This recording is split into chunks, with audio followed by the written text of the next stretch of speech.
ઘણીવાર આપણને શું થાય છે કે મારી સાથે જ ભગવાને કેમ આમ કર્યું, મને હાઈટ કેમ ના આપી, મને બરાબર પૈસા કેમ ના આપ્યા, આટલી સેવા કરી, પૂજા કરી તો એ કેમ આવું થયું, પ્રાર્થના કરી કરીને થાકી ગયા, ભગવાન હામું જોતા નથી. ઘરમાં પેલો મની પ્લાન્ટ લાયા હતા, છોડ લાયા હતા, નહીં પૈસાનો છોડ આવે છે, એના પાંદડા લીલા થાય એ કે અમારે પીળા જ થાય છે. કેટલા છોડ બદલ્યા તો એ ફેરફાર થતો નથી. બાપા કેમ સામું જોતા નથી, ભગવાન કેમ આવું કરે છે, આવો આપણને વિચાર ક્યારેક આવે છે. સત્સંગ કરવા છતાં, ઘર સભા કરવા છતાં પણ વિચાર આવે. એક ભાઈ મારી પાસે આવ્યા, પ્રોફેસર, મન કે ભગવાન નિષ્ઠુર છે, ભગવાનમાં દયાનો છાંટોય નથી. તું કેમ આવું? મન કે ભગવાન અમુકને ગાડી આપે, અમુકને ગાડી ના આપે, અમુકને શરીર સારા આપે, કોકને ડાયાબિટીસ આપે, કોલેસ્ટ્રોલ આપે, કોકને દીકરા આપે, કોકને ના આપે, કોકને છૂટાછેડા કરે. ભગવાને આવું ના કરવું જોઈએ, કોમ્યુનિઝમની જેમ બધાને એક સરખું જ આપવું જોઈએ. તમે શું કરો છો? એ કે પ્રોફેસર. કીધું ક્યાં? એક એન્જિનિયરિંગ કોલેજમાં. તમારા ક્લાસમાં કેટલા વિદ્યાર્થી? એ કે 65. કીધું પરીક્ષા લેવાય? હા કે લેવાય. તું પરીક્ષામાં બધાને પાસ કરો? એ કે ના, કોકને 70%, કોકને 60%, કોકને 50%, કોકને 35%, કોઈને ફેલ કરો. એ કે સ્વામી અમુકને 10-15 ને એટીકેટી આવે, 5-10 તો દર વર્ષે ડિટેન થાય. હું જેને એટીકેટી આપો, જેને ડિટેન કરો, નપાસ કરો, એ છોકરા હસે કે રડે? મને કે સ્વામી એ તો બહુ રડે. એના મા બાપ રડે? એ કે સ્વામી મા બાપ રડે કારણ કે 1 વર્ષની આખી ફીનો ખર્ચો થયો. મેં તમારામાં દયાનો બિલકુલ છાંટોય નથી. મને કે કેમ આમ કહો છો? મેં તો બધાને પાસ કરવા જોઈએ. મને કે સ્વામી એમ થોડા પાસ કરાય, એ તો જે લખ્યું હોય એમ અપાય ને. તો એમ બધાને થોડા 4 વ્હીલર અપાય, ગયા જન્મમાં પ્રોગ્રામ કર્યા હોય ને એમ અપાય, એમને એમ ના અપાય. બધાને એક સરખું થોડું આપી દેવાય છે. ખાલી તમારે 65 જણાને મેનેજ કરવાના છે તો એને લેખિત બધું જોવો છો, પછી માર્ક્સ આપો છો. એને 6.5 અબજનું રજીસ્ટર રાખવાનું છે, એ ગોટાળો કરતા હશે?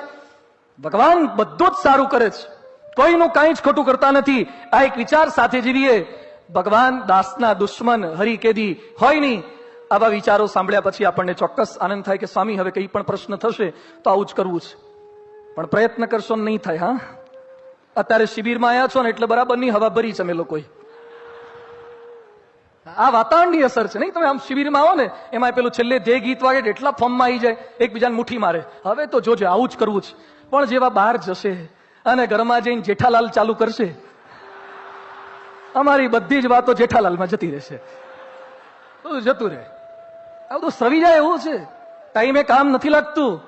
એના માટે આ સતત સંપર્કમાં રહેવું પડે છે. એટલે યોગી બાપા કહેતા, આ જ્ઞાન, આ સમજણ પ્રાપ્ત કરવા માટે એ રવિ સભા, પરાસભા, સત્સંગ વાંચન, ઘર સભા, જ્ઞાન માર્ગના રિસોર્સિસ જનરેટર આપણું આ છે. તો આપણે કથામાં બેસીએ.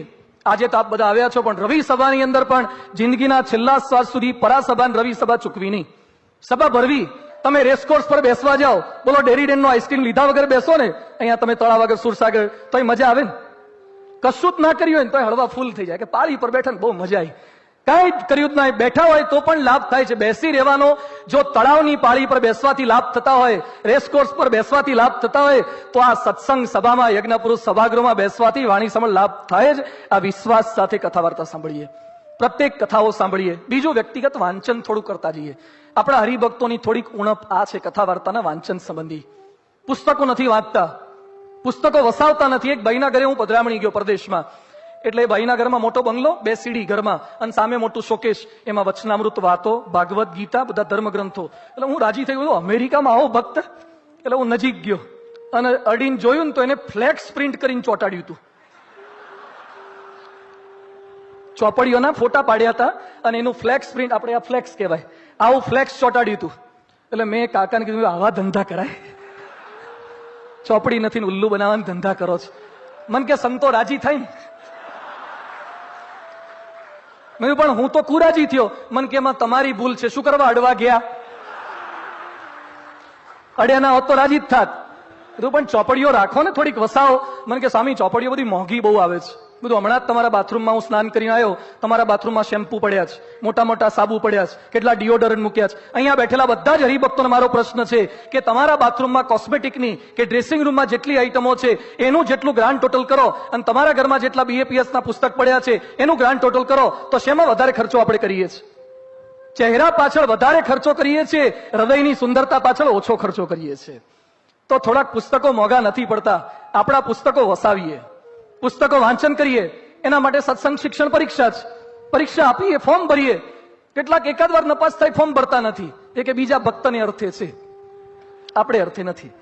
આ રાજસ્થાનમાં અલવર જિલ્લો ખોહરી તાલુકોનો એક ભાઈ છે શોરામ યાદવ, 10મા ધોરણની પરીક્ષા આપે છે. 67 વર્ષે 10મા ધોરણમાં 45 વાર નપાસ થયો છે. 10માં 45 વાર નપાસ થયો.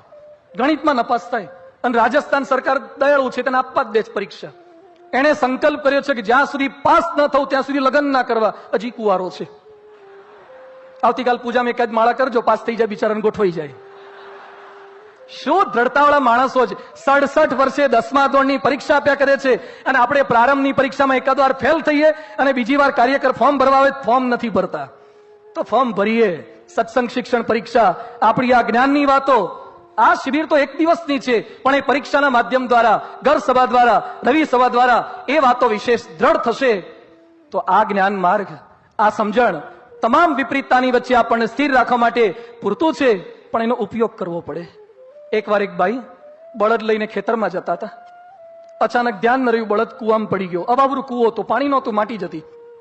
બળદને કાઢવાનો બહુ પ્રયત્ન કર્યો, પણ બળદનું વજન કેટલું, આ ભાઈ એકલા, કોઈ મદદમાં નહોતા. બળદ નીકળે એવો નહોતો. બળદ બિચારો વૃદ્ધ થઈ ગયેલો, હિંમત હારી ગયા ભાઈ પણ. એટલે એને સંકલ્પ કર્યો કે મારો બળદ હવે બિચારો મરી જ જશે, રીબાઈ રીબાઈને મરે, એના કરતા હું જ એને સમાધિ આપી દઉં.